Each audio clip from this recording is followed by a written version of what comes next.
Good morning বন্ধুরা, কেমন আছো? আশা করছি সবাই ভালো আছে। আজকে বেশি করে গুড মর্নিং বললাম, কারণ হচ্ছে সকালে ঘুম থেকে উঠেই ঝাঁটা নিয়ে বেরিয়ে গেছি ঘর ঝাড় দেওয়ার জন্য। ঝাড়ুদার কি করবে, সকালে উঠে তো ঝাঁটা দিতেই হবে, কাজের লোক বলতে কথা।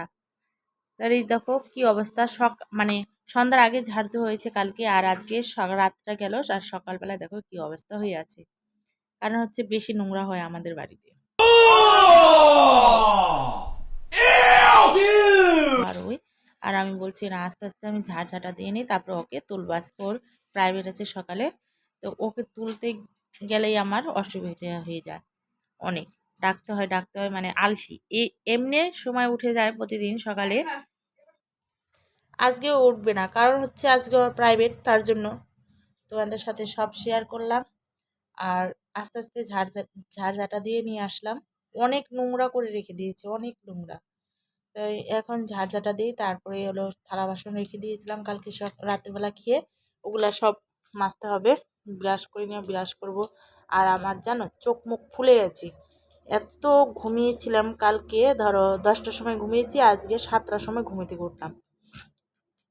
চোখ মুখ ফুলে গেছে, আর শরীরটাও তো ভালো না, অসুস্থ। ওষুধ খাওয়া হচ্ছে, তাও কিন্তু একটু কমছে না।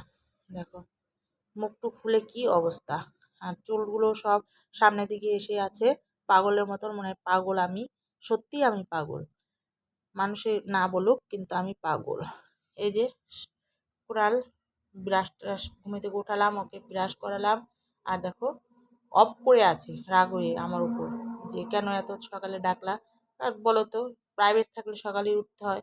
তার মধ্যে ওকে বলছি, প্রাইভেট ম্যাডামকে বলা হয়েছে যে 7টার সময় যাবে, ঠিক 7টা 7:30 সময় হয়ে যায়, তাও ওর রাগ ধরতেই থাকে। তার মুখটা ধুয়ে নিল, ভালো করে মুছে নিচ্ছে। দেখো সাহেব এখন যাবে প্রাইভেটে।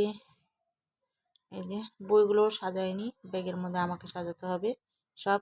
আবার পা মধ্যে জল ভরেছে, ওই জলটা আবার মুছে নিচ্ছে। সাহেবে আবার স্টাইল আছে।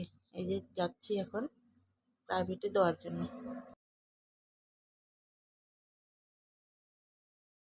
তো 8টার সময় যে কি পড়বি বল?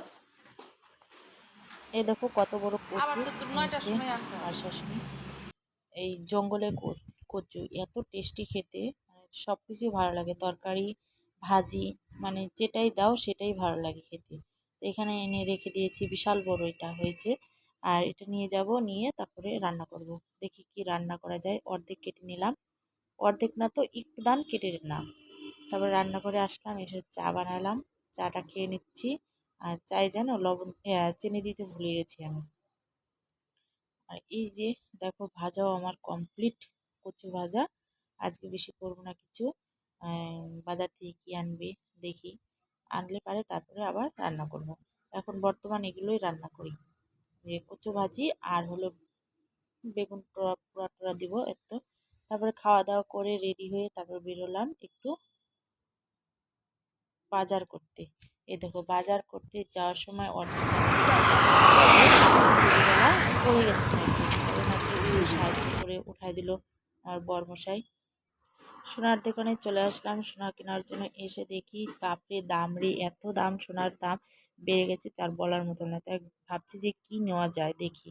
তার ঘুরে ফিরে তারপর চলে আসলাম মলে, কুণালের জন্য প্যান্ট কেনার জন্য। প্যান্ট কিনতে এসে দেখি কোনোটাই ভালো লাগে না, পছন্দ হয় না। তো কোন প্যান্ট কেনা যায় দেখি, হেঁটে টেটে তারপর পছন্দ করা হলো এই যে হাফ প্যান্টগুলো। 3টা হাফ প্যান্ট নিলাম আর একটা ফুল প্যান্ট নিলাম। আর সব এরকম টি শার্টগুলো এত সুন্দর সুন্দর লাগছে তার বলার মতন না, কিন্তু পয়সা নিয়ে আসিনি। আর স্বর্ণকারের দোকানে ঢুকলাম, ঢুকে মানে কি কিনেছি তোমাদের বাড়িতে যেয়ে দেখাবো। তারপরে দেখো আজকে আমি ব্যস্তের উপরে ব্যস্ত। তারপরে এসে গেলাম আবার এই যে এখানে সেন্টারে, মানে সেলাই সেন্টারে ভর্তি হয়েছি। এই সেলাই সেন্টারে মিটিং আছে আজকে। মিটিংয়ে দেখো চলে আসছে আমার জায়েরা, মানে বান্ধবীরা সবাই চলে টাটা দিয়ে দেখো বিদায় জানাচ্ছে আমাকে।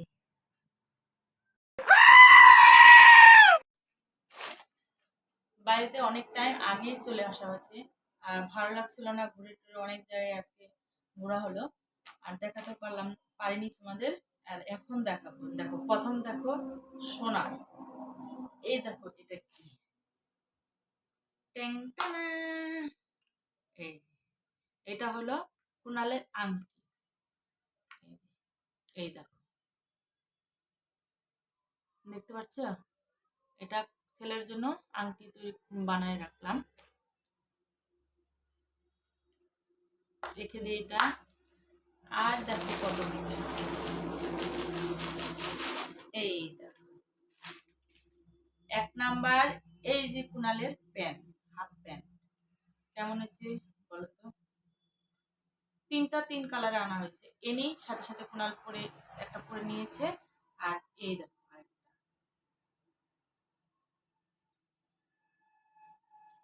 এই যে আরেকটা, এটা ফুল প্যান্ট। আর আরেকটা জিনিস দেখো, এই দেখো